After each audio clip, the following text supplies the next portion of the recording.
us rolling. Okay. I started doing graffiti back in '82 when like the hip hop culture it wasn't real big. It was just, rappers, break dancers, and everything. And one of my friends went to New York, and he brought back all these pictures of subways. And I was already an artist, and we were already drawing. We were already b-boys. So, and then we started rocking. I think we just started doing like underpasses and then freeways. Back then, freeways were big. And then that's when Style Wars came out, and then a movie break-in, and everybody else started doing it. And so we already had like a year or two head start because everybody else started in like '84, I think. Who was like some of the first artists that really sparked your interest? Like from like New York or from like around here? Because I don't think anybody from around here like influenced me. I think it was all like from New York. There was Scene, PJ, Mitch, TC5 crew, and Rocksteady crew, those. And actually I met him at the Civic Center here because they had like this big, 7-Eleven was throwing like this big breakdance thing, and this was like when I think I was only into it like a year or two doing graffiti, and then I met Doze there, and we talked a little bit, and then so all this, meeting all these big people and seeing pictures from like the pioneers, that's kind of what got me into it, influenced me more. That's cool. How did you choose your name? Has it changed as you've gone through the years? Has it always been Alladin? Yeah, I got my name in high school because I never did.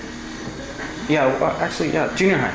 Because I used to wear this necklace. It was like real Egyptian looking. It had like wings and like this little Egyptian woman with a ball, and it wasn't feminine. It was masculine. It was a masculine kind of necklace, and they used to tease me about that and start calling me Sinbad for like a week. Then they were like, no. One of my friends said, no, he doesn't look like Sinbad. He looks like Alladin. So they started calling me, and then it kind of grew on me because like in '86, that's when I started getting a lot of fame. I started getting in papers and television and doing stuff in galleries and like local mural projects, and then so it just kind of grew on me. I kept the name ever since. It's cool. Like in this documentary, I'm trying to show the different levels of graffiti and how they differ. What's the difference between like a tagger and a graffiti artist to people that don't really pay too much attention to the culture? The difference between a tagger and a graffiti artist is there's a big difference. There's a big difference because taggers, I mean, I gotta admit, I started tagging too, but I think the first piece I did was an actual piece.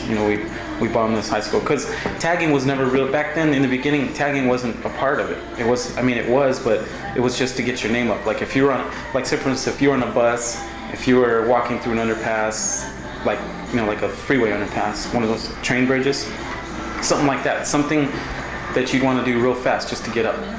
That's where the tag would come in. So we started bombing. That was, the first thing I ever did was bomb. And I used to just tag on paper after I signed, like signing my piece. And so nowadays, tagging it, it's just, I think it's a lot of like guys that hang out and they want to be a part of this, and they didn't see as we started. We started from the roughs. We started from scratch. So they're just tagging just to be recognized and say, oh yeah, I'm a writer and this and that. But unless they're gonna bomb, they're not considered a writer. They're just considered taggers. So you